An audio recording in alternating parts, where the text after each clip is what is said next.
Welcome to this week's episode of Marv on Air. Today is Thursday, November 14th, 2024, and this week we do have a lot of interesting storylines to cover, so we're going to jump right into it really quickly. But first off, our interview with practice squad member and manager for the Iowa State women's basketball team, Justin Terry. He has a lot of interesting things. I didn't know that this was as common as it was, so you're going to want to hear what he has to say. Then right after he leaves, all right, trust me, going to be a great interview, but I think the boys and I might bring more energy in the second half, and we have definitely things more centered around football, which is what's going on in today's world. Don't go anywhere. Stay for part one and part two. We'll see you right after this. Look at this guy. Hammer! Whoa, close! Oh my God, I should pop off on your ass about the coke. We feed family. Come on, you're telling me. One sec. Iowa State is going to win this game. Now I'm a bronsexual and Go broad. And now, joining us from Ames, Iowa, practice squad member and manager for the Iowa State women's basketball team, Justin Terry. Justin, looking absolutely electric with the Iowa State basketball hoodie there, the plant in the background. I love it. Can you explain the role a little bit for me? Yeah, there's a lot that goes into it. It's awesome. So first, I'll just kind of explain like how I got into the role. So my dad, he works in a athletic department, marketing, and he knew like some of the coaches, Coach Carp, I'll talk about a lot later. He's been a big piece in my life. So he kind of got me involved. Carp asked my dad, like, what my plans are for college. What am I going to do? I wasn't really sure yet. And then during the summer before college, I kind of like thought about it. I was like, yeah, maybe like I'll go be a practice squad player. Like, I love basketball. Like, I don't want to not do basketball. So I gave it a chance, and I showed up to the first practice. And I was a practice player for my freshman and my sophomore year, and then this year, I finally decided like I just gotta be a manager. Like, this is awesome. And then as being a manager, like there's so many other things like on top of being a practice player you can do, and also you get a little more like benefits. So as a practice player, like you just show up, you practice, you do what the coaches ask, blah blah blah, and then you leave. Managers, there's more that goes into it. You kind of be more involved with drills, rebound more, stay after practice, stay before practice. You'll be in contact with the coaches a lot more. Some of the coaches will ask you if you're around, like what time do you get off class? Can you come help rebound? Can you come help do this? Can you do that? And that's what I've been doing this year, so I really like it. So the rebounding, is that like players kind of staying before or after practice, getting extra reps in, and you guys are just there for their rebounds then? Yeah, usually it just depends with the girls. They're all different. Usually the girls can text us too. We're really close with the girls. So if the girls are like, hey, can you come help me with this, help me with that, like we'll be there. But usually after practice, a lot of the girls do shooting, do whatever, and we'll just stick around. Yep. Okay, so I have a lot of questions, honestly. Like, this is a very interesting role. It's something I don't think a lot of people know about. And before we dive into your more previous role as a practice squad member, but now still, you said you're 6'5", maybe 6'6". We'll go with 6'6". Why are you not playing for the men? What's the deal there? So I originally I wanted to walk on here for the men's team. Kind of tried it out, talked to some people, didn't work out. I tried my second year, talked to some people, didn't work out. And then I was kind of like, all right, I'm just going to be a manager. If it doesn't work out, it doesn't work out. If it does work out, it does work out. Like, I'm just going to enjoy being on the women's side. Like, I love the people that are there. It's like a family environment. So it's awesome. And if that happens, it happens. But if it doesn't, it doesn't. You tear it up at the pickleball, or not pickleball, pick-up ball courts. You ripping everyone to shreds then? Yeah. So that's a funny story. So last year, we had a bunch of seniors. They all graduated last year, and we all like the managers and scout team had a intramural team, and we're in the A-League, and we won it. And that was okay. Yeah, but it was really intense. It was fun, because we all like played with each other like a lot, so we had pretty good chemistry, and it was just fun. Like winning in the A League, and all the seniors from last year, like got really into it, and it was really fun. Interesting. But yeah, Yeah, I've only played intramural basketball once, D League, eliminated first round. So we yeah. are not the same, which is totally fine. I was a wrestler in high school, so we don't need to settle any debates on the court. Let's put it that way. Oh, wrestling. So diving right into the actual practice squad. I think a lot of people became aware of the practice squad when Dawn Staley talked about the South Carolina men's team. That was a video that went viral a couple of years ago, and she talked about them getting rings and stuff, and everyone was like, why would they get rings? Like, she said they were a major component in them winning that title. What does it look like at a school like Iowa State? Is it the same? Is this going on all across the country? Because I didn't know that this was anywhere outside of South Carolina. Did this kind of pick up in the last few years? Do you know anything about that, I guess? Yeah, so it's usually the bigger schools, like Power 5, the big schools. They have most teams have a practice squad, and the practice squad, like, they're pretty good players, like, throughout. So for 4 games too, like when we travel to somewhere or they travel here or whatever, we like to get in contact with their managers or practice players or whatever, and we practice them. So when we travel over, like we're in good contact with their managers, and we get to know like a little bit about what they're doing, how they're doing, and stuff like that. But I'd say the whole practice player thing has been around for a long time, because it just brings another element to the practices. Because obviously there's a big difference between male and female. There's more height. It tends to be more physical, and obviously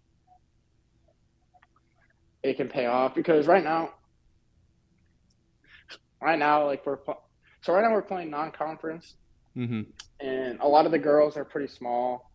These smaller teams are pretty small. So right now it's practice that's like getting us better, stuff like that. But when we get into Big 12, our play style, like practice squad or whatever, it's really similar to kind of like the Big 12 girls because they're more size, more stuff like that. So having a male practice squad, it really helps the girls in that aspect.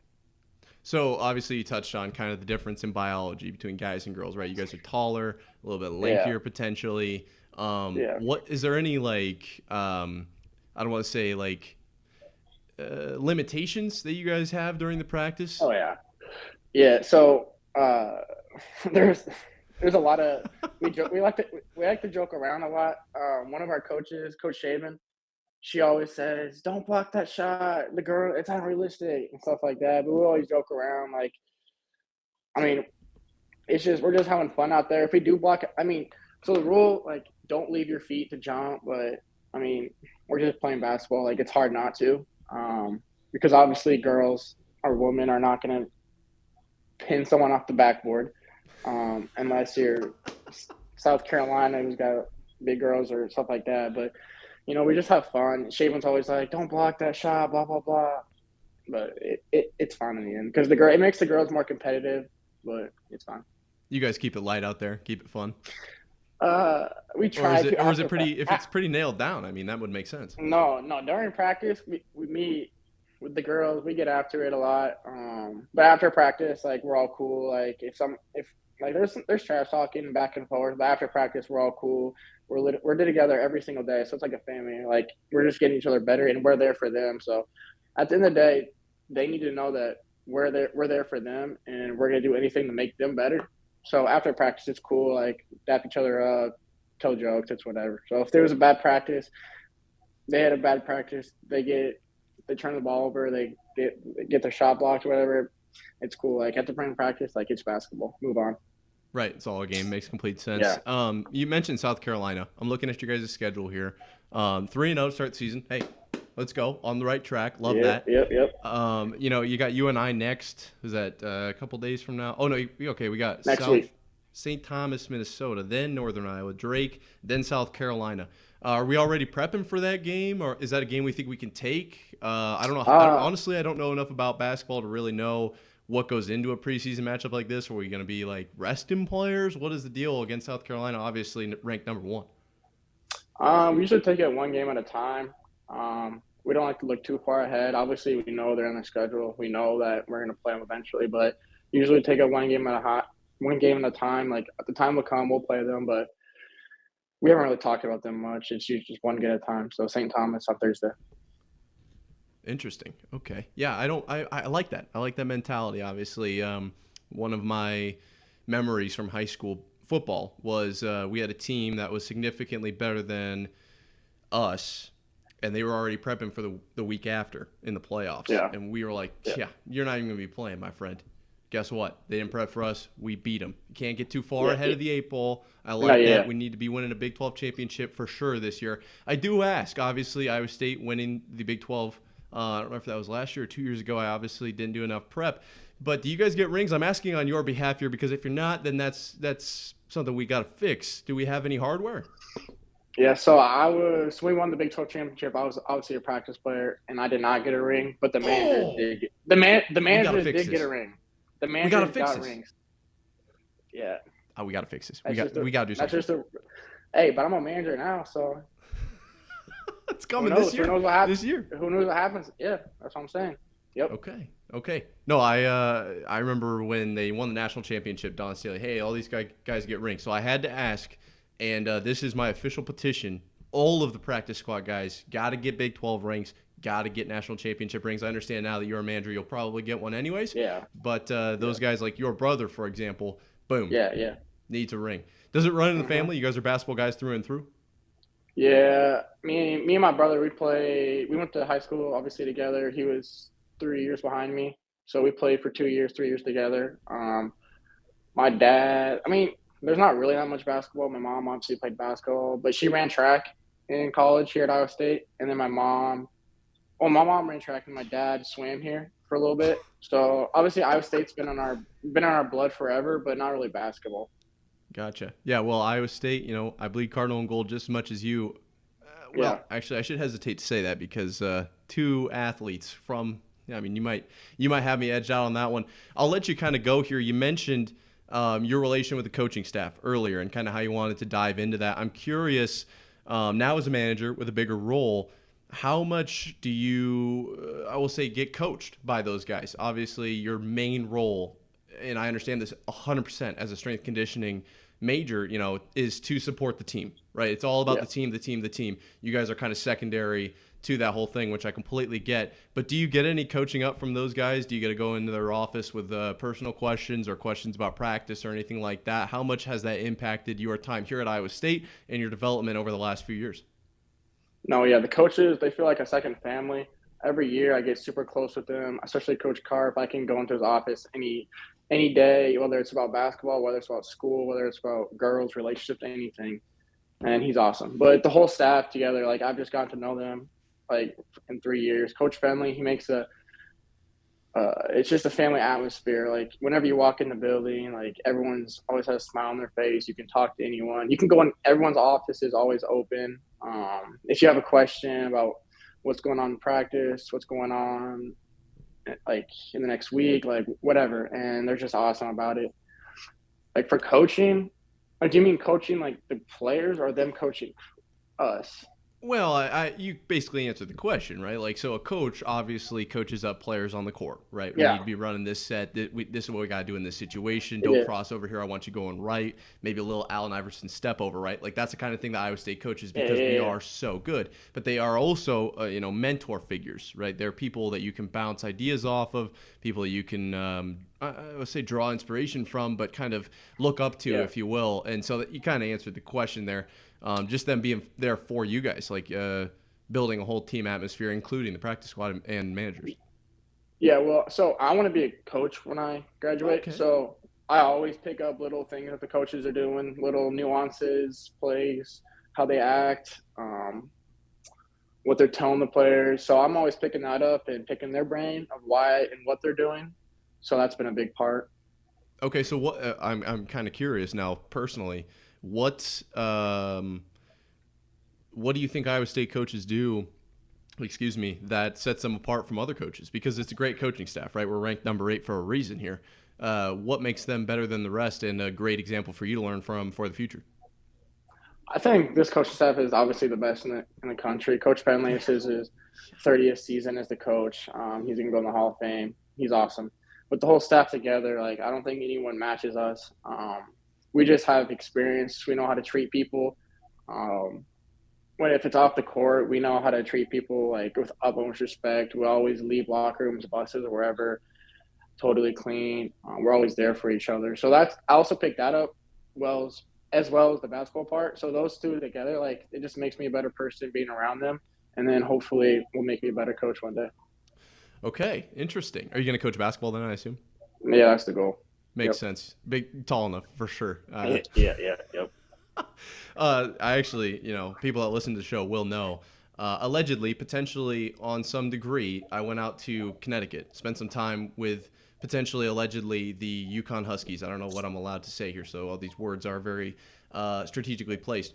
Very interesting to me, the difference between East Coast and Iowa. Very much Midwestern nice is a very real thing, and I think it transfers over outside of like, oh, my bad, let me step back here, to that whole environment that the whole locker room has, the vibe, if you will, taking care of things afterwards, in opposing locker rooms, even if you lose, right? That's something that that's really what sets the tone for the whole team, especially after a loss. And I'll use that to segue to last year, losing to Stanford in what was considered at the time, especially a very, very good game, nationally talked about. This was coming off of Audie Crook's, I believe, 40-point game, and I'll get into the team here more in a second. Can you break down that loss for me? Obviously, Cameron Brink on that team. Kiki Irafen, I don't know how to pronounce it, plays for USC now, but she just showed up and showed out. I don't need you to tell me necessarily what went wrong in that game, because really who cares? That's in the past. But how is the team going to learn from that and kind of use that to propel us to cutting down the nets at the end of March here? Well, first of all, we had one of the youngest teams last year. Oh, yeah. So the opportunity to get that far was great for us coming into this year. We had no doubt we were going into that game. We had no doubt that we were going to win. Obviously, things shook out how they did. But looking back, like the fact that we were so young and we learned so much, it's just going to propel us so much this year. And obviously, Emily Ryan, she's been through all of it. She knows what to expect. But for the young girls, it was a huge step forward in what we're going to do this year and how we're going to move forward, just experience-wise. Okay, so that's a great segue for me. Actually, you're playing right into my hands. I love it. So Audie Crooks turned a lot of heads last year. She's up in billboards, hearing names. Everybody knows the name. Everybody, when you pass her, hey, well, let's go. And the men's team, obviously, football turned some heads early, and then the men's team ranked high. Everyone's like, all right, we're a full sports school now. Cross country ranked top 4 or 5 or whatever. Iowa State wrestling also in that mix. The loss to Stanford doesn't look great, but it is what it is. What about the women's team? Outside of Audie Crooks, what does this team have that plays to its strength? Players that maybe you didn't expect to do much, but they're already kind of turning heads, early in the season. We are very, very far away, right? Like these games, no one will remember come March and April. But is there something about this team that you think looks promising? I think this year's team is totally different than last year's team. We're way deeper. I think, obviously, we've played everyone in every game. I'm not going to talk too much about like coaching that, but like we just play way more together. I think there's a huge connection right now with the team. With the new girls coming in and the transfers, like everyone's connected. Everyone knows how to play with each other. Not saying that we didn't last year, but it's just another year under our belt. Like we all know what we're going to do, who's going to go where. Like it's just chemistry. Yeah, for sure. How does that play into you guys out on the court? Do you kind of pick up on their moves? Is that something you guys go into? Yeah, I've been with some of these girls for 3 years, and I know what they're gonna do, and I try to help them and try to like guard them different ways and do different things so they can see different things, obviously.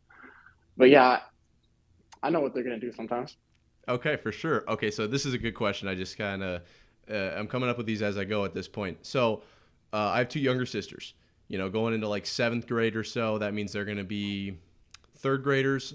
I'm out there on the driveway teaching, sister A. All right, we do this here, boom, like that. This was back when I did play basketball, so I was known as the effort guy. I wasn't necessarily good, but it plays directly into what you're doing. I was bigger, faster, stronger, 4 years older, and a male. Like it's gonna make a difference, right? That was coaching that she took really, really well. If I were to take my girlfriend to the rec right now and say, hey, this is what we gotta do. Okay, we gotta cut here. This is where we're looking. We're gonna go ahead and pump fake this, look over here, then we're gonna, we want to do this and that. I don't think that coaching would go over very well. And maybe that's just the dynamic we've built. But some people take it much differently than others. Do you get to do any of that, in that post game or post practice or pre practice kind of shoot around session? Like, hey, this is what I saw. This is what I think might look a little better. Do the coaches give you that kind of space, or are you guys kind of like that, literally just rebounding type vibe? No, well, the coaches, they do all the coaching. We stay out of that. Yep. Obviously, that's not our job. That's not what we're here for. Yep. But obviously, it's more on a personal level with us and the girls. Like, we can tell them, like, come on, like, do this. I see this. Like, take her to the paint. Like, do whatever. Like, but that's not coaching. It's more of just, like, what we're seeing. Like, just, like, that's just personal. Like, we're just friends. So we don't do any coaching like that. But obviously, we're going to motivate them. We're going to be there behind their back. We're going to tell them good job. We're going to tell them to do whatever. But that's just how it is. Yeah, I think that's something that a lot of people may not realize. And I guess I don't know. Maybe it's just me. Maybe this isn't something that you've experienced. But when I was out potentially allegedly on the East Coast, I found it really hard to pull back because I'm not the coach. I am literally just an intern potentially, and that's their job. Like that is not something I get paid for. Not something I'm probably under any sort of umbrella for. So it's almost more of a liability situation. And for you guys, maybe it's different. I don't understand. I'm not in the room, but that's something I think a lot of people would. I think they would be surprised at how difficult that is to let something go. Like, hey, you need to do this here, and then all of a sudden you're overstepping your boundaries. So you guys, I'm sure, do a really good job of staying in your lane, doing a really good job of staying in your role. I'm curious. At 6'7" at this point. You've got what's your strength here? We shooting threes? Where are you at on the court? I say I'm all three levels, but some other managers, some other coaches say otherwise. But I think I'm three levels. But the funny thing is, so in practice, we have another player. He's 6'5", a little bigger than me. So I'm usually the 4. So I'm not really in the post. So when I'm 4, I like to shoot threes and do all that. Okay, so this might get cut. It might honestly get cut because I might just be stupid, and I have a lot of basketball friends, and they use the terms 1, 2, 3, 4, 5. They got freaking Dirk at the 1. What are we doing? What is 1, 2, 3, 4, 5? And if this is just for my gain, then so be it. But I don't think this is primarily a football show. Maybe the listeners can gain something from this. Can you break down the positions for me, just like I'm 5 years old here? I mean, it's pretty simple. 1 is the point guard. 5 is the center. Okay. 2 is usually the shooting guard. 3 is usually the small forward, power forward. And then 4 is usually the small forward or power forward. I mean, the 1 through 5, it's just more of like for play calling, like we're knowing who goes where. Like you're going to say, you're the 1, I'm the 2, you're the 4. Like it's more for like position wise. So it's really simple. Yeah, Luke, like for example, Luka playing the 1, it's usually who takes the ball off the court. I don't think there's much that goes into 1, 2, 3, 4, 5 because nowadays basketball is so fluid and anyone can play anywhere. Girls on our team play the 4, they can play the 2, they can play 3, they can play everywhere. So it's pretty fluid, and I don't think the 1, 2, 3, 4, 5 like it was 10 years ago, 20 years ago, where you're strictly this, you're strictly that. It's not the same anymore. Yeah, so you mentioned the fluidity of the game. The game certainly has come a long ways and looks a lot different than it was, due to a lot of different players. Obviously, Steph changed the game more than anybody, in my opinion. Do people still call plays? Is that a thing? I don't know how that works. Oh, yeah. Is it? Yeah. Okay. Oh, yeah. Plays are huge. Obviously, and there's like out of bounds plays, I understand, but are you going up the court calling something? Because I remember in 7th grade, it was like, Wingate. Like you knew what they were going to run. Oh, yeah. Granted, that's on the 7th grade junior high level, but I feel like it's more just pickup ball than anything else. And I think a lot of people fall into the same boat. So can you correct the narrative for us? Yeah, when there's half court sets, so like when you're taking the ball out or you're dribbling it up, they score, and you're just gonna walk the ball up the court. You have half court sets, but when you're in transition, you're just playing basketball like you had your whole life. Find the open man and take it to the hoop. But yeah, there's a ton of plays, and obviously Coach Fenn does a great job of calling his own plays and then drawing his own plays up. Interesting. Okay. Okay, so, that being said, that's kind of the most of what I think we have here. And I do want to just highlight again how sick this role is, because most people don't know about this, and I think this is going to help take Iowa State to that next level. And you said, like, every big college kind of in the nation is doing this, but it's something I don't think a lot of people know about. So I wanted to turn some heads to kind of see behind the curtain what goes on. Do you have any other nuggets for us? Maybe something that most people wouldn't expect out of a basketball team that you kind of are like, hey, this is actually a pretty pivotal part, or is it pretty much chalk? Like whatever we expect is kind of what goes on. No, I tell the other managers, other practice squad, like I get after them, like, because what we do in practice is going to vastly impact what they do in games, because we have practice 4-5 times a week. There's only a few games a week, so majority of them playing is going to be in practice. So I make sure I tell the other managers, the practice squad, like, let's go, we got to get them better, stuff like that, because really the foundation, Coach Ben says, the foundation is people who, like, we practice against. So how you practice is how you're going to play. How you do one thing is how you do another thing. So if it's the practice squad, you just got to show effort. You just got to go for everything, because how you do one thing is how the girls are going to do one thing. So at the end of the day, you just got to put it all on the floor. But rather than other nuggets, it's just pretty simple. You got to show up and hoop. You know what they say? It's simple. Doesn't mean it's easy, but it is simple. Just got to get that W, baby. Are you kind of the leader out there? You kind of the big man in the house? No, I like to say him, but some people say I'm not. There's buddy he's a year older than me, and he kind of takes the leadership role between the managers, practice squad. We have all the group chats, whatever, and he kind of communicates it all and tells us where to go and what to do, stuff like that. How do you balance doing all this? Manager, practice squad, obviously full-time student, I assume over 12 credits. It's got to be tough, right? Yeah, it's tough, but it's worth it.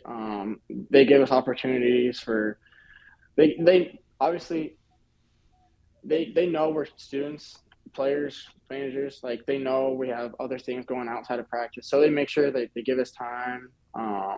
They know we're busy, but you just got to manage it well, and I think we do that. Yeah, I mean, clearly, look at you sitting down for an interview in the middle of the week here as Iowa State starts to ramp it up, looking for a Big 12 championship and probably more. Let's set the goals high. Let's try to cut down those nets. And I said March earlier, but I believe it's in April, right? You guys come down in April, like leaks in? Yeah, it leaks in a little bit, yeah. Yeah, that's kind of what I thought. I'm excited for basketball season. I know a lot of other people are as well. Ladies and gentlemen, the 6'8" legend, Justin Terry. Okay, so Justin Terry joining us. The practice squad side of what he does is really, really interesting. I didn't know that was as common as it was. I thought, honestly, that was just a South Carolina thing after Dawn Staley went viral and they won that national title and she gave out all those rings. Shout out to them for giving the rings out. Iowa State, we need to be doing that potentially. That being said, here we go on the second half of today's show. Thank you for sticking around. If you are here at this point, make sure you like, subscribe, whatever, all that crap. I'm not here to talk about that, though. That's Redden's job over there on the couch. Shout out to Big Red. And then also joining us today is Mr. Radiohead himself, Chase Malloy, looking great in the what is that, forest green. Shout out to the shirt, not the hat. Here we go, boys. Let's jump right on into it. We have a new set of college committee. What is it? The college selection committee? College football selection committee? Is that how they go about saying this? College football playoff selection committee. So many words. Let's just make it one word. Rankings. Boom. Oasis. That's a great word as well. Phenomenal word. I don't know if there are many words better than Oasis. Probably like 2. Let's see. I can come up with 7. Okay. Chase, do you think there's at least 3? I would say between 3 and 7. Chase, rank your top 3 so words. I'd go 5. This is a 0 comment. 0 to 0 type comment. We'll get into that later. Don't forget, sometime down the line here, we're going to be ranking animal eyes. Remember, that is in the docket. That'll be fun. But when Hunter joins us, probably, because Hunter's got the insight on that type of thing. That being said, the college football Oasis rankings are here, and we got Oregon at 1, Ohio State at 2, Texas at 3.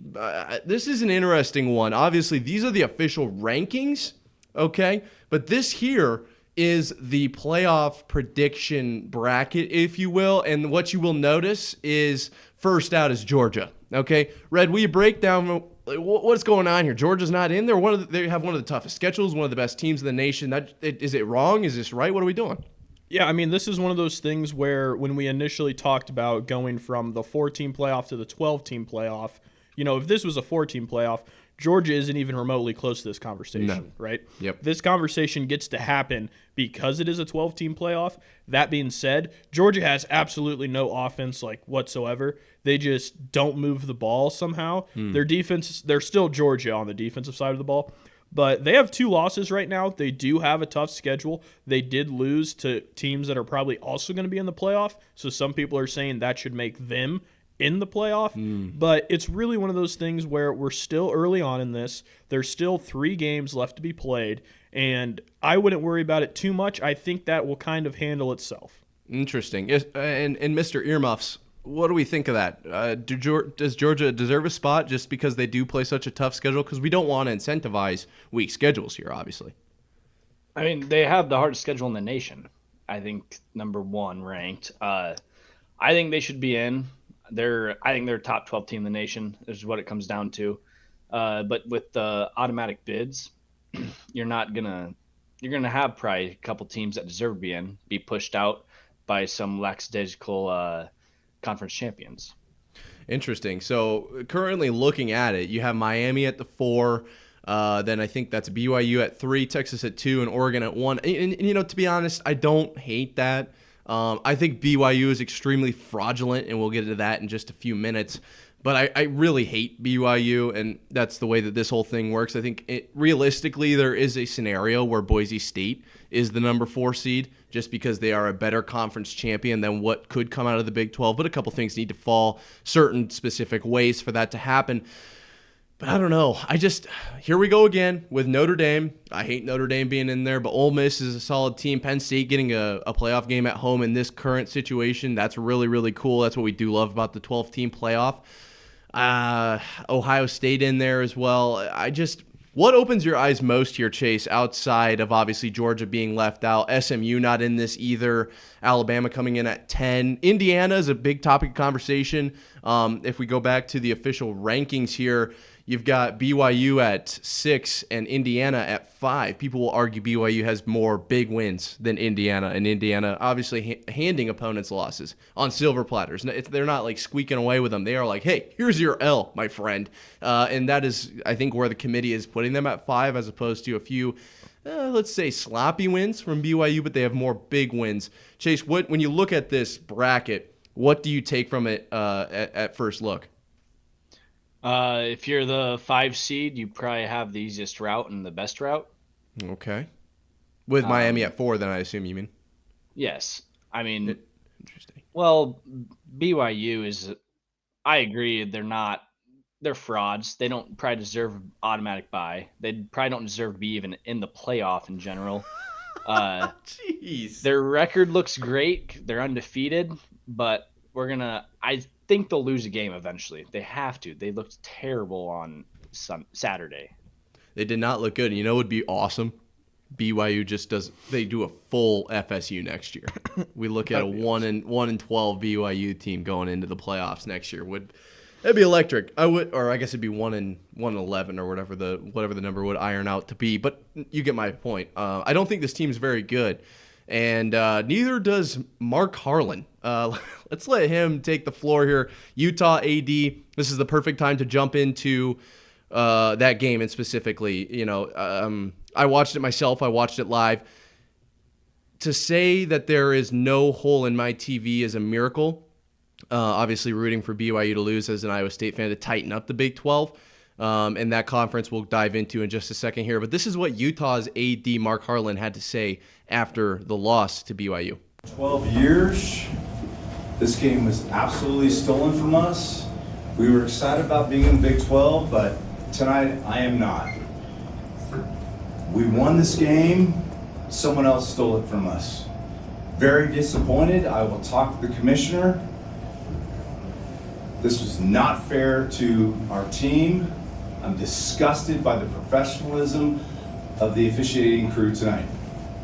Thank you. Absolutely legendary move, slamming the keys there. I love that. And I will say, this guy, he's getting a lot of flack for it. There's a lot of people across the internet that are fired up about this. They do not like it. I don't fall into that camp. I think this is absolutely a great move by the AD. More than anything, backing up his team, backing up his school, letting everybody know, hey, this is not going to be a good look for us. This is not like when there's a fight in the NFL, in college, are you telling me it's a good look for you to go out there and punch someone with a helmet on? Realistically, no. You're most likely going to break your hand and you look like a complete degenerate. But all your teammates know, hey, that guy's got our back. Okay, I'm more willing to throw him the ball. I'm more willing to trust him at the linebacker position because I know he's bought in on this team, and I think that that's what the Utah AD here kind of did. I think he kind of was like, obviously fired up. Obviously, that part is very clear. But I think more than anything, he was it just shows how committed he is to the school. What do you think of this guy, Red? Yeah, I completely disagree with him just because, obviously what transpired at that end of the game, it's not ideal if you're Utah. It stinks, but those kinds of things happen. Mm-hmm. The hold call, I don't understand what the gripe really is with that. That doesn't make any sense to me because holds happen, holds get called. There's this theory that at the end of games, officials should let them play and that the game should be officiated differently depending on how much time is left in the clock. I don't necessarily think that is the case. I think where Utah does have a more serious argument is when you look at the play that happened before that, when the officials essentially blow to play dead because they said it was too loud and they weren't able to hear their whistles. The referees weren't able to communicate. They said it was too loud. Well, that's the entire job of the home fans. That's what we ask the fans to do. The referees should be prepared, I would think, to play in a loud environment, or not play, but officiate in a loud environment. And for whatever reason, that last play before the one that ended up being the last play got blown dead. So I understand if they want to go at that angle, but worrying about this holding call that may or may not have impacted the play just doesn't seem like a very smart angle to me. Interesting. So I will say this much on the noise in the stadium. We did have potential boots on the ground, eyes in the sky, if you will. Friend of the program may have been there. And I asked him, because the broadcast was, they wouldn't shut up about how loud it was. There was multiple timeouts used early in the half. I believe like the first drive for BYU, second play in or something like that, they had to use a timeout. Utah was loud, and they did an awesome job. They did with their pom-poms and everything. It looked electric, almost like a red out type white out vibe. Like it was awesome. So I asked him, was it that loud? And he said, well, this is not a quote. Considering that they were pumping in noise, it was about as loud as it could be. And so whether the pumping and noise, it was probably a joke from the guy that we might know.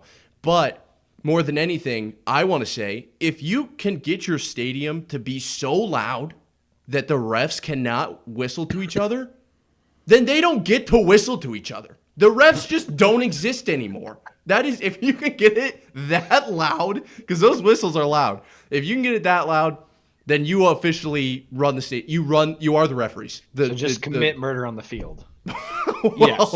I mean, is that a penalty? I don't know. Is there a penalty for murder? You'd have to ask. I'm sure they get you with unnecessary roughness. Yeah, Vontae's that's perfect. only a 15-yarder. That's true. But anyway, so that that whole situation, very, very interesting. And I do agree with the potential.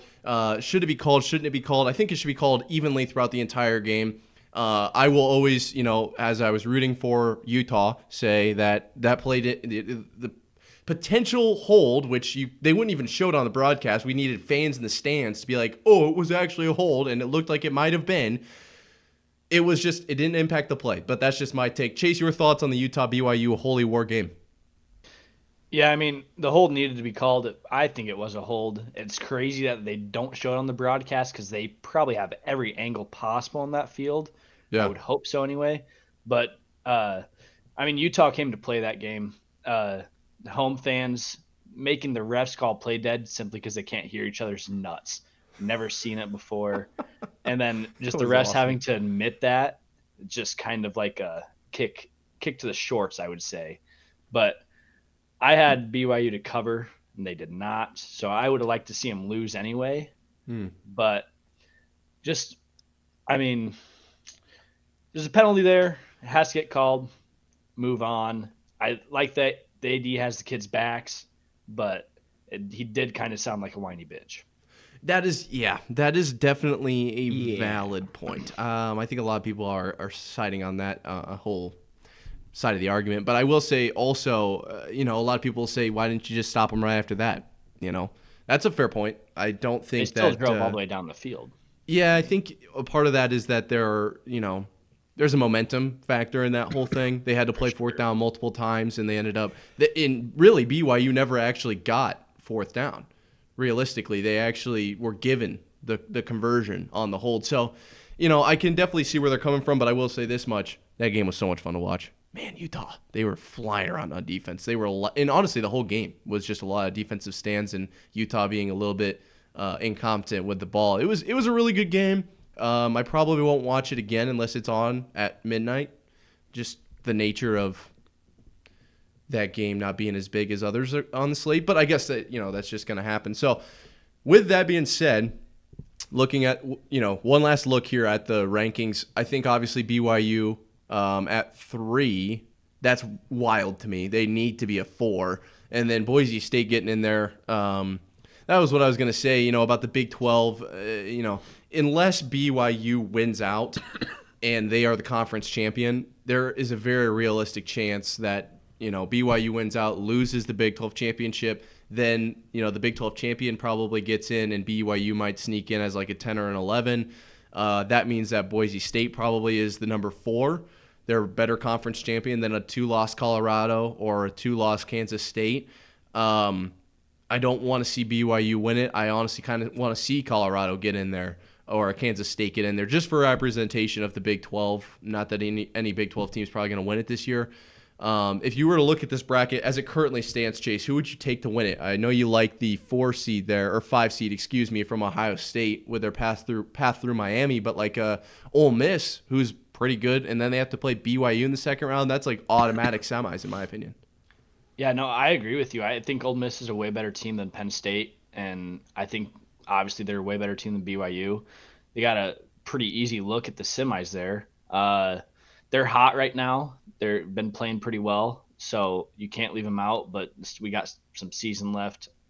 Other than that, I mean, you look at the 1 seed Oregon, they just get the bye. They could come out sloppy. I don't think Tennessee or Notre Dame is as good as them, especially not Notre Dame. Yeah, no. But something that's very interesting this year is there isn't like a top 2 like just that spread themselves out from everyone. Yeah. It's pretty tight, especially with the SEC. Everyone's like 10-2. There's like 6 teams 10-2. So, I mean, you look at first teams out. A&M I can go to the first teams out here. It's SMU and Georgia, obviously, an SEC and an ACC, excuse me. And I was going to say, just as far as conferences go, you got Big 10, SEC, Big 10, Big 12, SEC, Independent, ACC. Like, I feel like it's pretty split up outside of the Big 10, but people have talked about the SEC bias right now. Red, what does that mean? Because I'm seeing a lot of Big 10 up here. I'm not seeing any SEC. Yeah, right now the issue with the projected playoff bracket is just that there's a lot of games left to be played, and a lot of things are going to have to shake out here at the end, especially in the SEC. And going into this, we always thought that the SEC and the Big Ten were probably going to be a minimum 3 bid leagues. We thought each team was probably going to get 3 teams in. Both leagues even having the possibility of getting 4, maybe even 5 in, depending on how everything shakes out. So when you're looking at, the Big Ten, you really only have the top 3, maybe 4 teams if you want to throw Penn State in there or Indiana, whoever you view as the 4th best team in the Big Ten. You have kind of a 4 in the Big Ten. In the SEC, you don't have that as much. You have like a 7. But the beautiful thing is a lot of those teams have to play each other. We have Georgia, Tennessee coming up. That is essentially a playoff game now. Right. Because both those teams, if they lose, they're going to have 3 losses. That's just not going to work. So both those teams need to win that game, not only for their record, but also for their strength of record. Who did you beat? A Tennessee or a Georgia? Whoever wins that game will add a very good win to their resume, so that helps them out. And we're going to see a lot more of that shakeout here towards the end of the season in the SEC, where a lot of these teams are going to play each other and I think whittle themselves down to 4 teams. Right now, when you look at it, it looks extremely chaotic, and you're like, what is going to happen? But guess what? A lot of those teams in the SEC do have to play each other. The ACC is also, to me, a very interesting conference just because you do have an undefeated SMU who nobody's really been talking about. Everybody's been talking about Clemson early on in the year. They've been talking about Miami and Cam Ward, who just picked up a loss. Nobody but you, really. I did call SMU to win the conference. No big deal. No big deal. Did call that. Follow the money. But there's a chance that a 1-loss SMU team could get left out in favor of a 2-loss, maybe even 3-loss SEC team. But that's what we have to see. That's why we play the games, to shake all this stuff out, really show us exactly who the top teams are. So everyone who's like pushing the panic button and is like, oh, what are we going to do? Somebody's going to get left out. Georgia's out right now according to the rankings. It's like, yeah, but they have 3 weeks left. Teams are going to lose. I think BYU is going to lose. They have Kansas, Arizona State, and Houston left. All on paper, you say, those aren't really huge important games. But all 3 of those teams have been trending nicely here towards the end of the year, especially Kansas and Houston. And so I expect BYU to pick up a loss, and the Big 12 end up being only a 1-bid league as well. Interesting. But what if BYU doesn't win that Big 12 conference? Then BYU doesn't make it? That's where it gets interesting. If they have 1 loss and say Colorado or K-State or whoever it may be, even I guess Iowa State could still technically sneak in there and win it. But then I could see a spot similar. BYU and Indiana are in the same boat where it's like, okay, if they go undefeated and then lose in their conference championship game, what happens to them? That's where it's going to come down to strength of schedule. And thankfully, they do have all the data and analytics and tiebreakers of, okay, which one of these teams is actually better between Indiana and BYU based on strength of schedule. So we're going to get all those things figured out. It's just going to come down to, with that 8, 10, 11, 12 seed, does the playoff committee, do they like a 3-loss SEC team, a 2-loss SEC team, over a 1-loss Indiana or 1-loss big BYU? It just, who knows? But thankfully we have 3 weeks to figure this out, and then we have conference championship week as well. It's interesting because you remember – go ahead, Chase. Indiana could have 1 loss and not even make the Big Ten championship. Correct. And then what do you do with them? Right. And, when you look at their strength of schedule – that almost, I think, plays in their favor, to be honest. Really? I think it would too. But their strength of schedule is terrible. It's like 103rd in the nation or something like that. Yeah, 103 I think sounds right. Which is and that's where the question is raised. What's better, beating a weaker opponent or – losing close to your Oregons, Ohio States, Alabamas, Tennessee's, Ole Miss? Like, what's actually the better team? And I think deep down we all would say, yeah, some of these 3-loss SEC teams would definitely beat Indiana and definitely beat BYU. But there's going to be people who just want to look at records, and so that's where all the argument's going to come from. Who's actually better? Who has the better record on paper? That's where, we're going to play the rest of the season for a reason. That's why we play the games. And that was obviously last year. It was something we talked about probably at about this point in the season. And then it became the situation was that doomsday scenario, right? So Georgia, Texas, Washington, FSU, and I'm missing somebody. There's 6 teams. Michigan. So the way it shook out was like if you want to take you got top 4 best teams, you got top 4 most deserving. They ended up picking kind of from both. And I think, honestly, if I had to guess, what's going to happen is complete bullshit. Honestly, there will be people that are going to be pissed off no matter what happens, right? Like every fan base, if you're the first team out, you're going to be pissed off because you feel like you deserve it more than maybe like a 1 or 2 loss BYU or whatever the situation might be. However the chips fall, that's the problem. The chips are in the air. We don't know how they're going to land. We don't know how they're going to fall These yet. rankings mean nothing right now. Other than where the head's at. The heads of the selection committee are at currently, which Red made that point last week. I think that's a wonderful point to make because obviously these teams, they move up and down from these spots, right? You're not completely re-ranked every week. So I do like that call. That being said, that's going to wrap up Talking 25 for us this week. If you agree with us or disagree with the committee, because I know you don't disagree with us, leave it in the comments below. Let us know what you think. That being said, I think it's about time for Handicap Hour. What do you think, boys? Let's get into it. After it. Let's get after it. We don't have a LTH this week, unfortunately, with Hunter in travel, which is much missed. I know that everyone always looks forward to his ridiculous trivia questions. That being said, the first game on the slate, day of the recording, it's tomorrow, but the day that this airs, it is tonight. Washington at the Eagles. So the Commanders at the Eagles here. Jay Daniels, I like him a lot, and I'm just going to leave it at that. I'm going to take the Commanders minus 2.5. Is it a smart pick? I don't know, but it's where I'm going. Yeah, I'm going the other side of it. I'm going Eagles minus 2.5. This was one I went back and forth on. I didn't really know where it's going to go.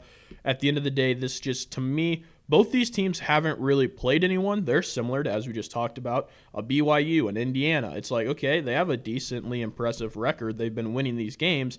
But then you look deeper into it, and it's like, okay, they beat the Giants, they beat the Panthers, they beat the Cowboys. So how much merit do you really put into that? To me, I'm going to take the Eagles just because it came down to this game is in Philly at night. So give me the Eagles minus 2.5. Interesting, Chase. Yeah, I had a similar thought process to Redden. I went back and forth. I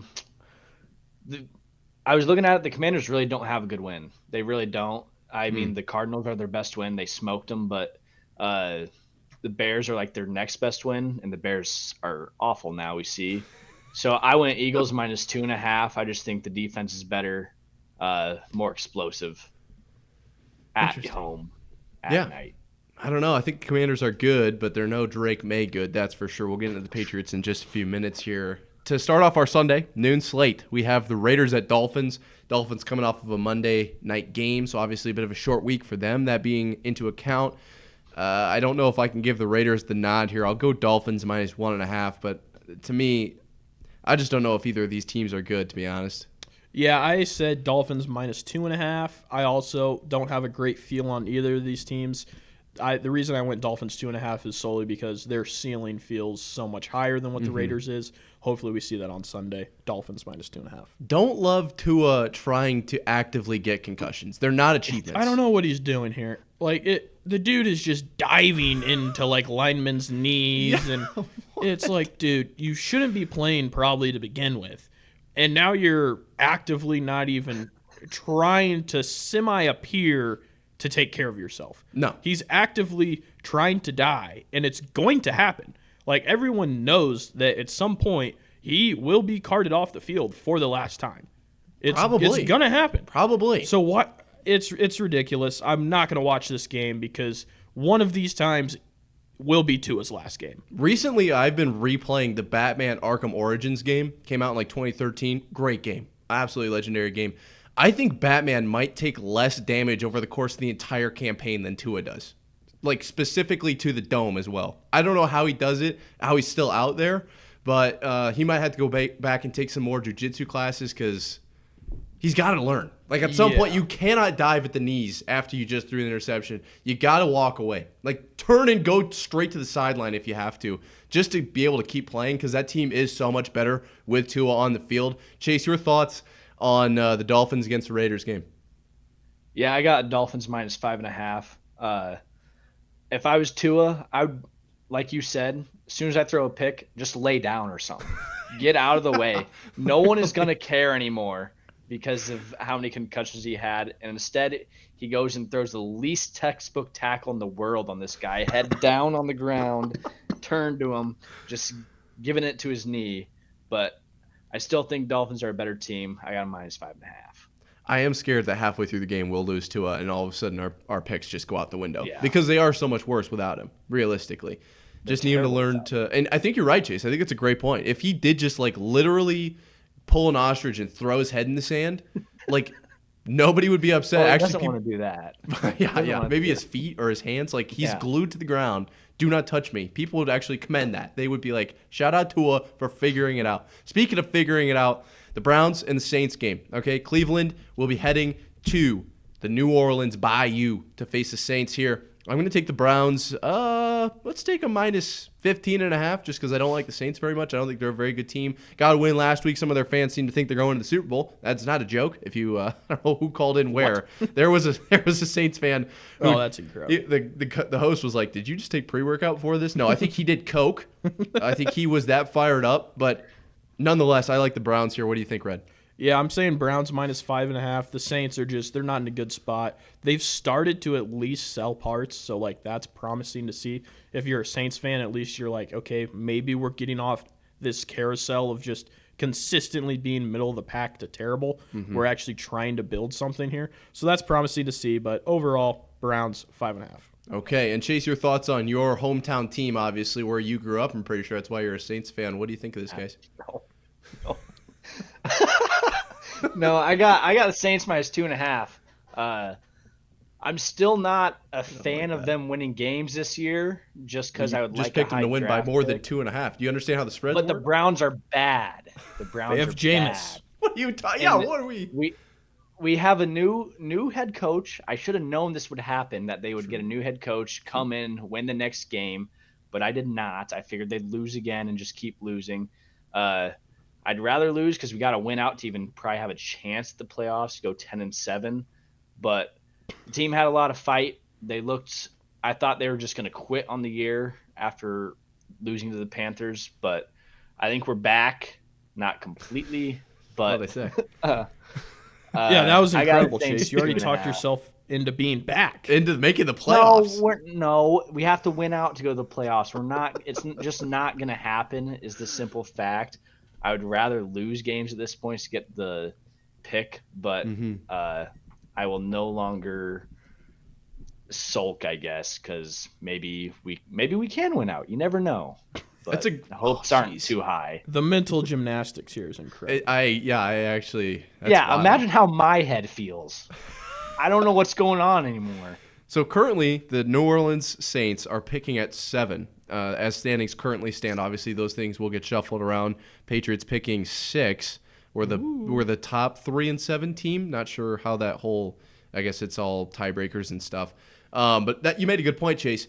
Last week, new head coach, they get the win. We all know that only lasts a week, so they're cooked. This week they are officially going to lose. I know that for a fact.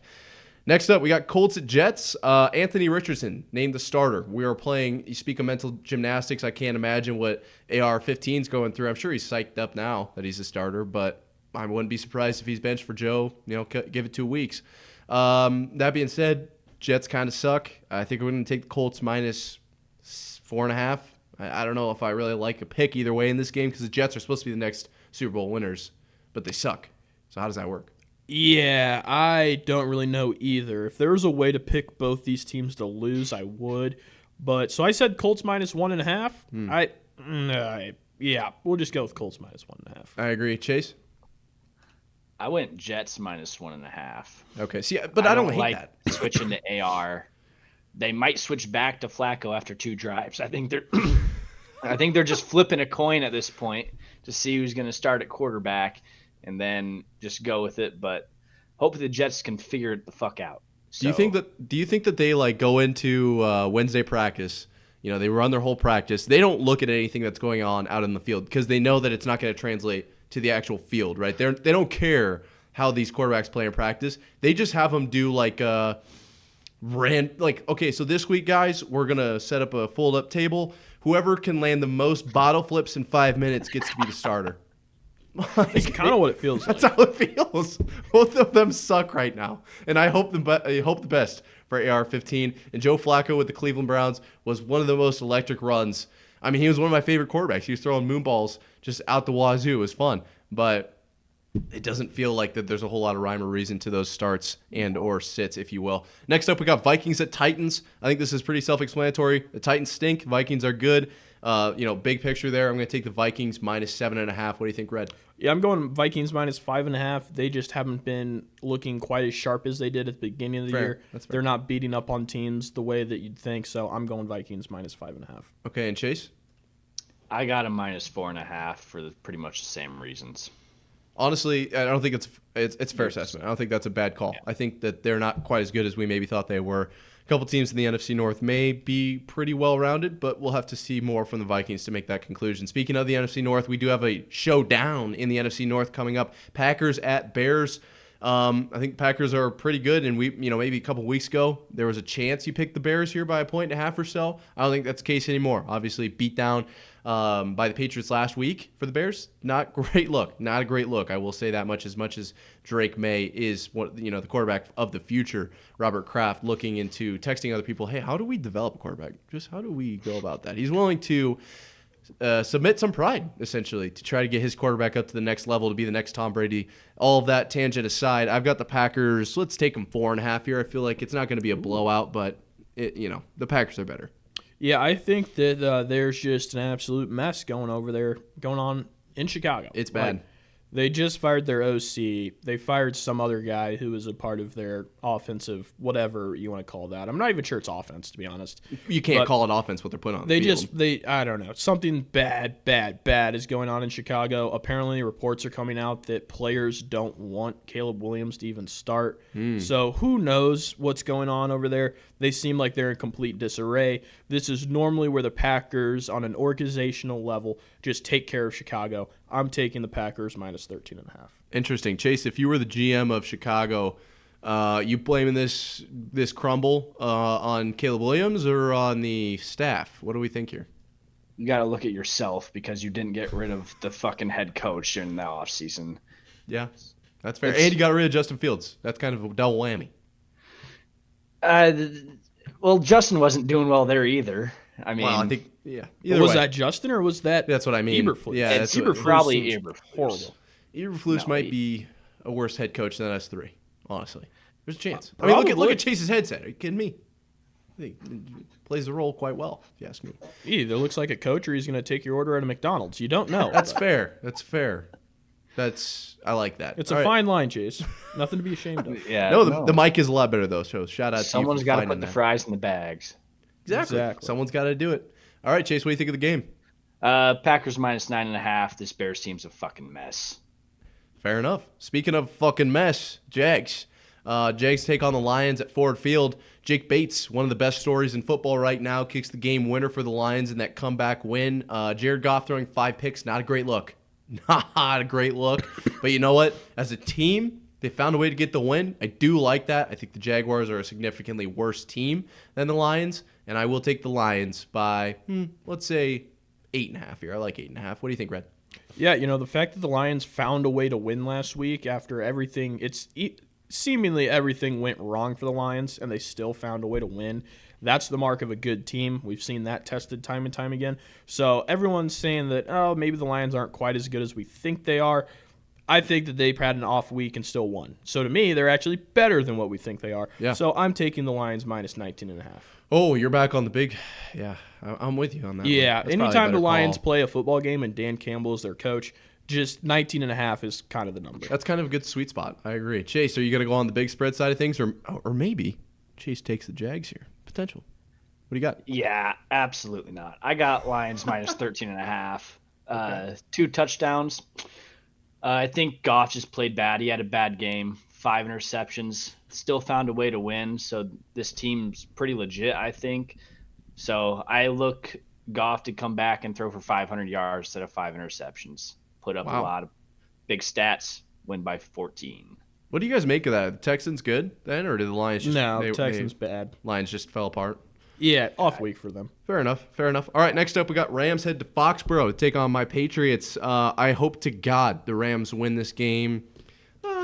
I'd be okay with them winning, honestly, by a point. I don't care. They don't need to blow us out. I want Drake May to look good, but I just want us to get the L so we can keep picking high in our tankathon, if you will. That being said, my actual prediction, I wouldn't be surprised if the Patriots pull away and get this one by 3.5. I don't love it, but it would not surprise me one bit. Drake May just seems to be heating up and finding a way to make this team win. I hate it. It's the fact of the matter. What do you think, Red? Yeah, I mean, right now Drake May is playing really, really well and looking like arguably the best quarterback in that draft class, maybe.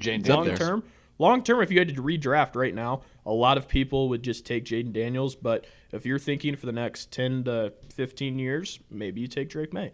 Yeah. That being said, the Patriots should intentionally lose this game. Agreed. So that is why I'm going to take the Rams minus 2.5, because the Patriots should be trying to lose. So if they are winning, that's bad.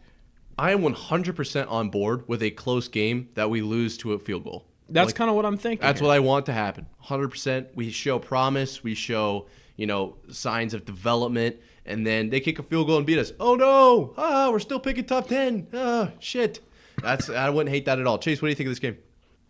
I got the Rams -6.5. I think they rebound after a tough game last week, and Patriots aren't that great. I don't know why. If I was them, I would have never put Drake in. I know it's cool to see what you got there, but this year should be a losing year for you guys and just get a high draft pick. I think it's because if we kept Jacoby in, he would have died. Like he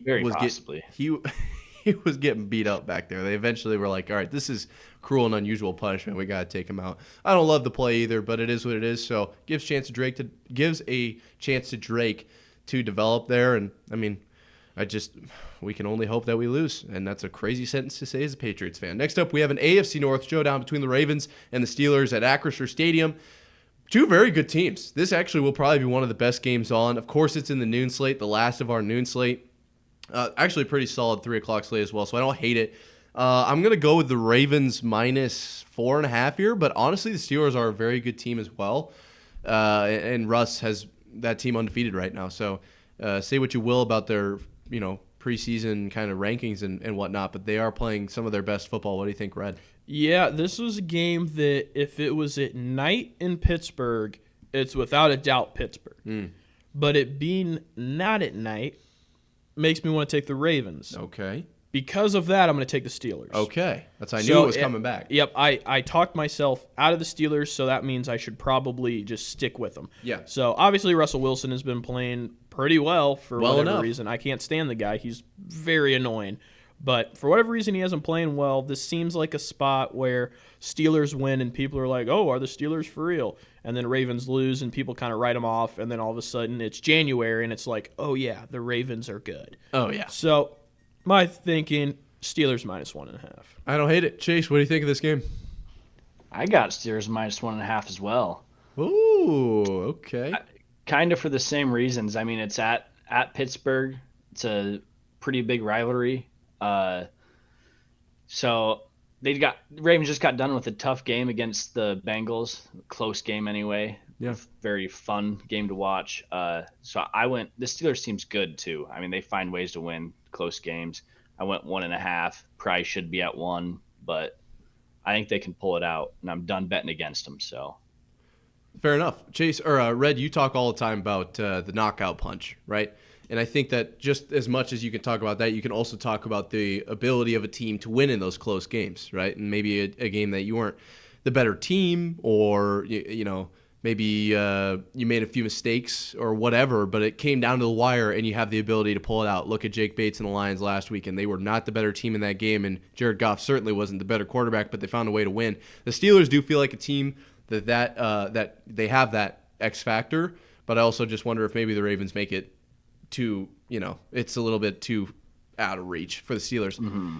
I don't know. It'll be interesting to see. Next up, we got 3 o'clock slate. Seahawks at 49ers. NFC West showdown. We're loving the divisional games, that's for sure. Not a lot to say here.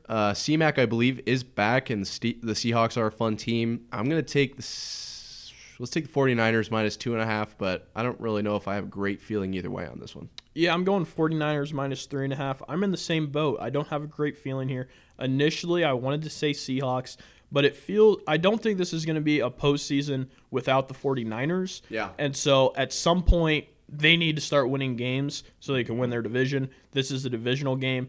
This is not a must-win for the Niners, but it's definitely a can't lose. So I'm taking the Niners -3.5. TTTTLTH for you, Chase. Who is currently leading the NFC West? Without looking, you cheater. I was looking at my picks, but it's not Seattle or the Niners. Well, there are only 4 teams, so that gives you a 50-50 shot. I'm going to be honest with you. I couldn't name who else is in that division. Currently, in this division, it is the Cardinals, 49ers, Rams, Cardinals. Seahawks. Yeah, the Cardinals are 6-4, then the 49ers are 5-4, and then the Rams and Seahawks also 4-5 at the same mark there. Very interesting to see the Cardinals leading that division. I don't know how long that'll last, but I think it's mostly because Hunter believes in Bo Brock, and every time he believes in Bo Brock, the Cardinals win. So something to think about. Chase, what do you think of that game? I got the 49ers minus 4.5. I just think they're the better football squad. I can't gauge it too well, like similar to you guys. Just CMC's back. Yeah, weird game for sure. Next up, Falcons at Broncos, going to Mile High Stadium. Bo Nix is pretty good, but I think the Falcons are better. I'm going to take the Falcons minus 1.5 here, probably on a last-second field goal. What do you think, Red?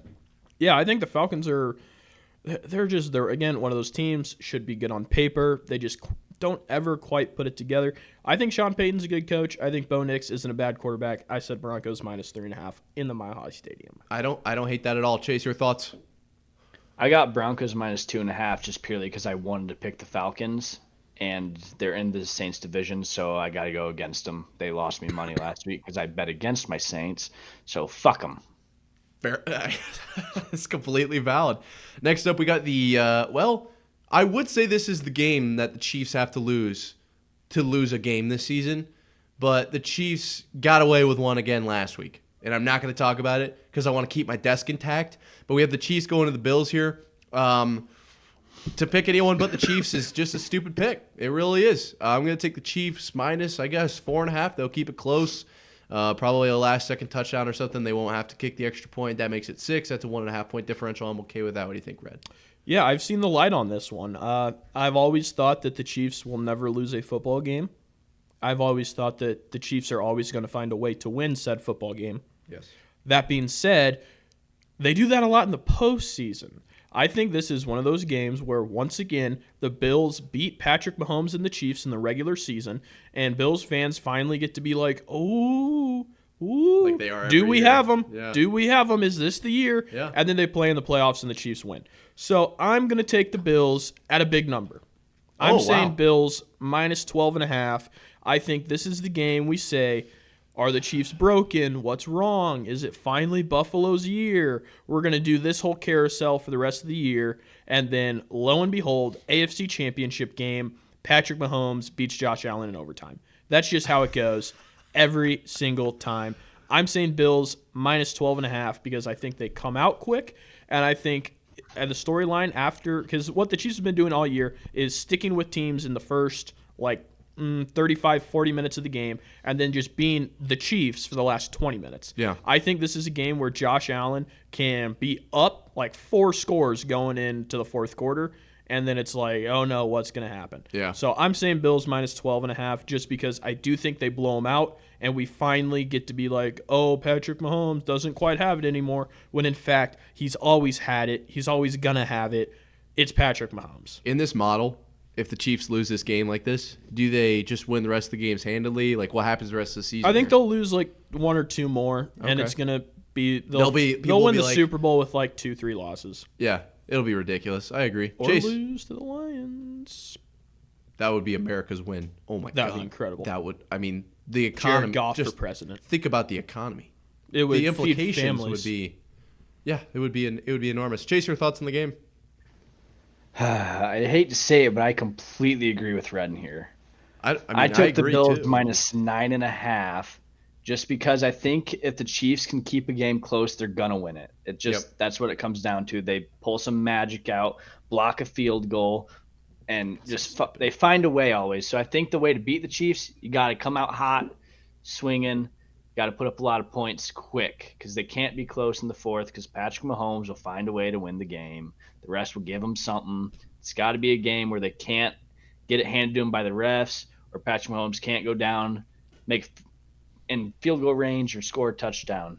So that's why I took the Bills minus 9.5, and that's about it.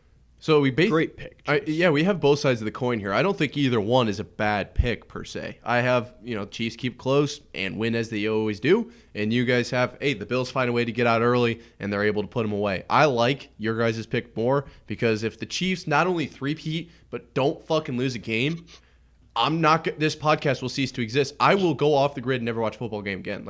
Swear to God, you know what? Actually, real bet, I'll shave my head if they do that shit. I fucking will, because it'll piss me off so much. I need to rid myself of all the hair that has ever seen a Chiefs win. I won't be able to take it. I will hold myself to that. I swear to God. All right, next up, Sunday Night Football, Bengals at Chargers. So what could be pretty good. The Bengals are a pretty good team. They just can't seem to find a way to get that win. And I'm going to follow in Ren's footsteps, as you always say. When in doubt, hardball it out, baby. I'm going to take the Chargers by, I'd say 5.5 here. I don't think the Bengals are a bad team. I just think they can't find a way to get the win for some reason. What do you think, Red? Not so fast, my friend. Oh, Normally shit. you hardball it out, but this is hardball at night, which I actually don't know what that means. But this is where Joe Burrow, to stay on Burrow's schedule, they need to win this game. Yes, they do. And I do think that the Bengals are going to have a shot to make the playoffs. I don't think they're going to make the playoffs, but I think they're going to be right there hovering for the last 3 weeks of the year, and it's going to be fun to pay attention to. To get to that point, though, they need to win this game. I'm taking Cincy minus 2.5. Interesting. I forgot about Joe Burrow's schedule. That's completely on me. Chase, what do you think of the Sunday Night Football game between the Bengals and Chargers? Yeah, I think this Bengal team is still good. I got a minus 9.5. I just think they gotta come out and put up points. They got an electric offense, so they can. Jamar will probably have another 250-yard receiving yard game, and probably 2 more touchdowns. Hopefully, they just blow them out. That'd be fun. My strategy of picking Jamar Chase in every fantasy league so far has been working. Just pick him, He's gonna get and then worry about the rest later. That's all you have to say. Worry about the rest later. He had 55. I played Jamar and Lamar this week. Ooh. That was they put up 190 points. So You'll have that. shout out to Brock Harmon if you're watching this. He wasn't the one that beat me, but Kyron Williams' inability to score points this week, I know he loved that. I certainly do. That being said, we're going to jump into our last game of the NFL schedule. Texans at Cowboys, okay? Thank God this game is being played at night, so nobody's getting blinded, okay? Curtains, they can put the curtains up, they can put the curtains down. Won't make any difference. I think the Texans are better than the Cowboys, but that's not saying a lot. Cooper Rush out there. That's all you need to say. I'm going to take the Texans at minus, let's say, 13.5. I think they can get a 2-score win here. What do you think, Red? Yeah, I said minus 12.5. I truly don't understand this sunlight thing. They've had this stadium for they're just now realizing this. We know where the damn sun's going to be when we flip the coin. Can you decide the coin too? There was a whole plethora of problems coming out of Jerry Jones' comments. It makes no sense.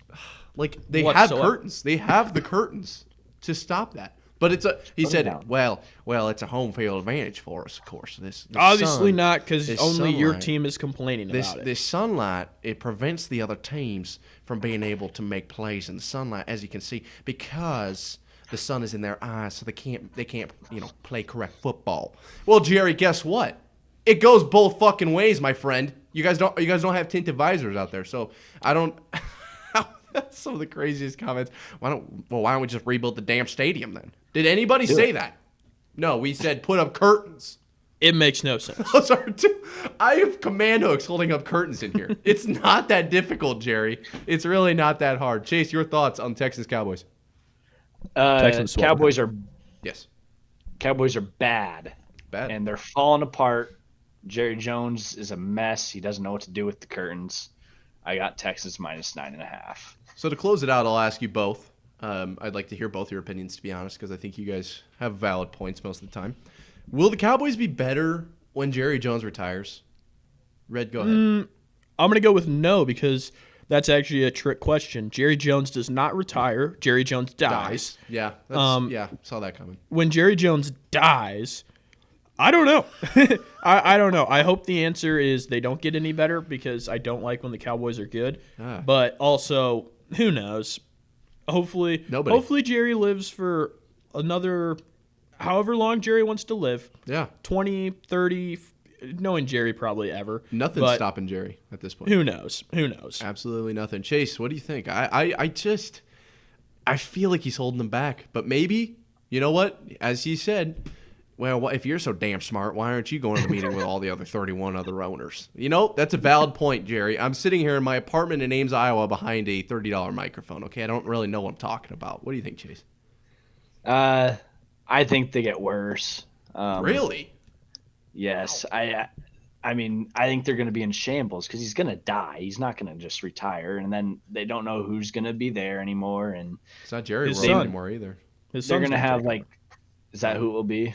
Yeah. If he dies, I think that's like it's like a Handoff. it's like a air thing, like like the, Yeah, they'll probably even do like this weird thing where they're like Jerry Coronation. stepping down, they're just flipping spots so Jerry can help him. I don't know. The better question It's is a mess. The better question is, does Jerry die as the owner of the Cowboys, or does he step down and then immediately die of heartbreak of not owning the Cowboys anymore? I don't think he steps down. I don't think there's. If he were to world step in down, which would he steps it down. kill him? I think it would kill him.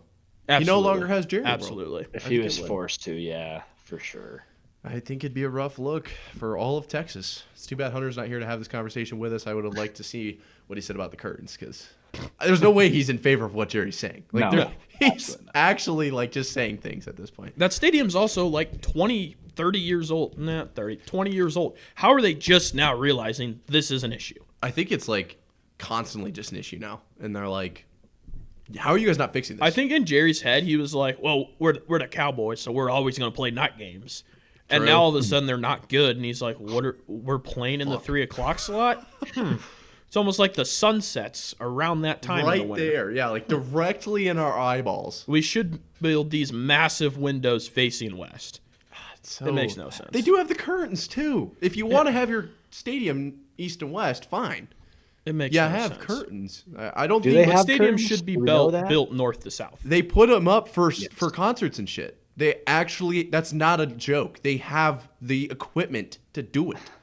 Yeah, I do agree. Most stadiums should be built north and south, in theory. But you know what, Jerry Jones, there's a reason he's smarter than us. And I guess it comes down to putting the stadium east to west. That being said, we're going to jump into Zero to Hero. Final segment of the week, boys. We got to get Chase out of here. Busy man. We appreciate you stopping by, my friend, with the new headset and the new mic. It sounds really good. I have to say the mic looks and sounds a lot better than that damn hat, but neither here nor there, because the Hawkeyes are currently and always will be irrelevant. That being said, my zero for the week, I think it has to be, it's really the Patriots-Bears game as a whole, because the Bears organization is a zero in and of itself. It actually might be less than a zero. And then the Patriots getting a win, it's like I'm full Patriots right now. Patriots, you know what I'm saying? But guys, do we not understand if you win, you don't pick as high? I don't love it. I don't know. It is what it is, and I'm glad that we're progressing our number 3 overall quarterback. I didn't love picking a quarterback going into this season, but I'm glad that at least it's going well. That is the only upside to this, but I don't love us winning that game. And also, as a byproduct, the Bears fucking suck. That's all there is to it. Yeah, my zero of the week is the LSU Tiger. Not the... Carol Baskin? No, that I believe was in Texas. But regardless, this LSU Tiger, right? They had LSU Alabama at night down in Baton Rouge the other day. Big game. LSU said, how can we make this game even bigger? Well, what if we had a live tiger on the sideline? Yep. That makes perfectly good sense to me. I see the logic. There are the LSU Tigers. They have this mascot named Mike the Tiger who lives literally like a block away from the stadium in his compound. It's perfect. They're great. Only issue is the tiger that they keep hundreds of yards from their stadium, they decided not to use. Yeah. Instead, they flew in. Actually, I'm not sure how it got there. They flew in or Maybe he trucked. walked. Maybe it even swam. knows? But they brought in this fake tiger. That's actually a real tiger, but it's not Mike the Tiger. It's Omar Bradley is the name of this tiger, Kind and of it's sick from name. Florida. Well, Omar Bradley, that's as a name, is an entirely different issue to get into. But valid. one way or the other, you have Mike the Tiger. You have the mascot, the tiger. Why are you bringing in a different tiger from Florida? And this is a tiger, by the way, that has escaped before. So the fact that they thought, let's put a tiger in the middle of 95,000 people, it makes no sense to me. But so my zero of the week is LSU for bringing in this fake tiger named Omar Bradley. Terrible name. Whoa. I thought we were on the same page about the name. No. Do you know who Omar Bradley is? No, but I know the name sounds sick. I'm going to be depressed if it's like a bad deal. No, he was a general in World War II. Omar Bradley was, but he was Was like he Hitler?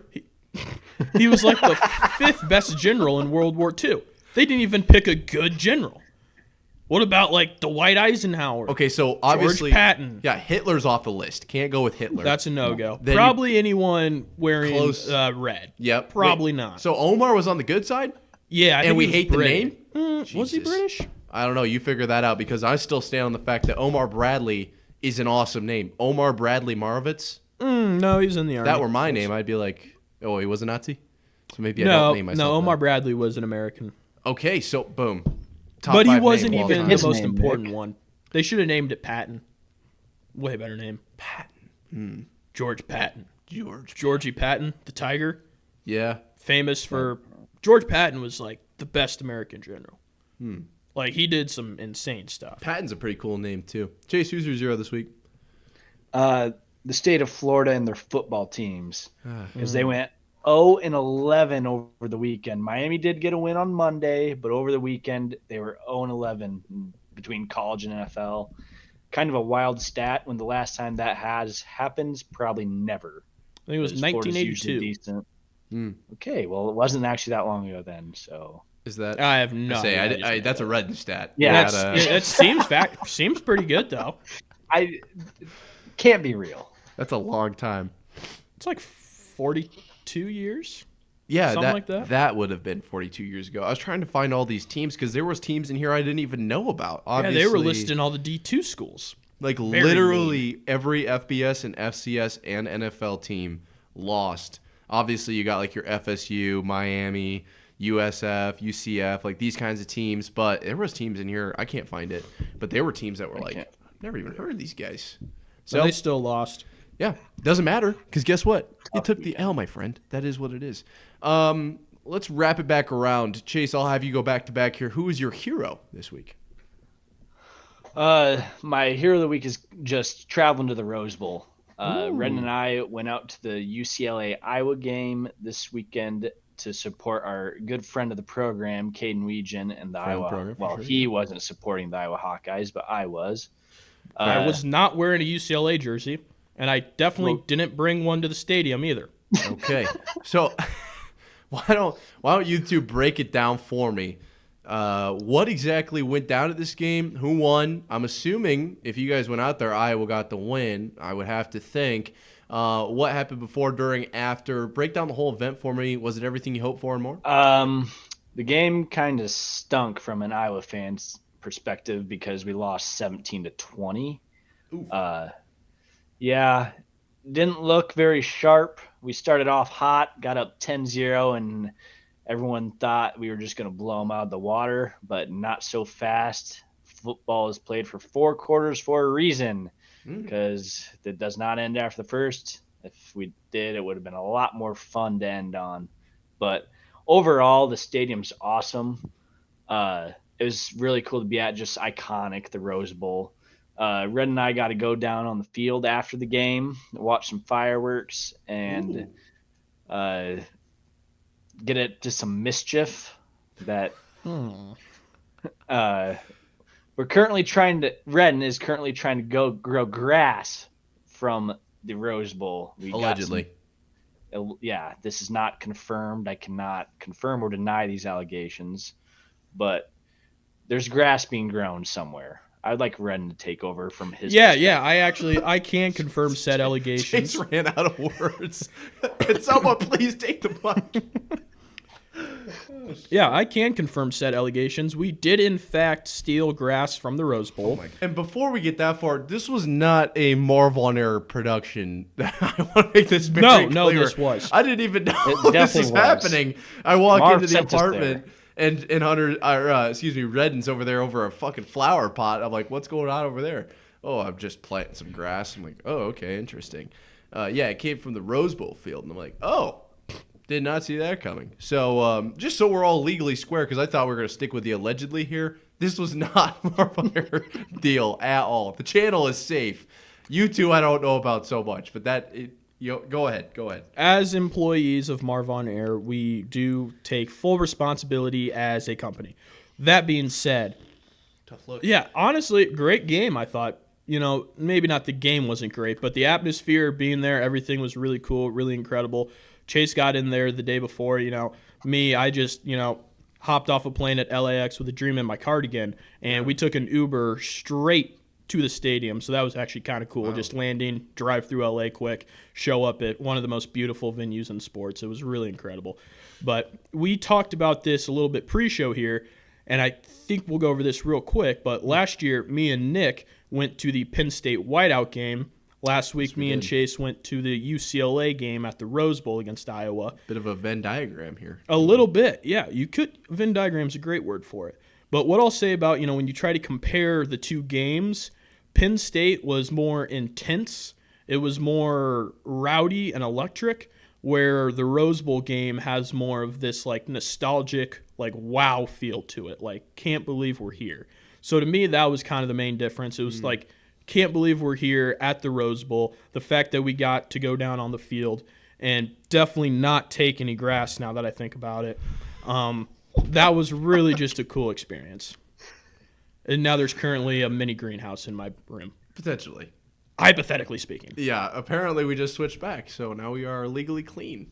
Yeah. We got stopped from taking the grass, actually, so That's what I thought. That's what I thought you said. Stopped us from taking it, so... Yeah, there was a security guard that stomped on Chase's hand. Yeah, poor guy. Yeah. That could practically be assault now that I think about it. Yeah, it probably was assault. Yeah. Not a pepper. Assault. Absolutely not. So I saw pictures. There was a ton of Iowa fans there. It was half and half or something.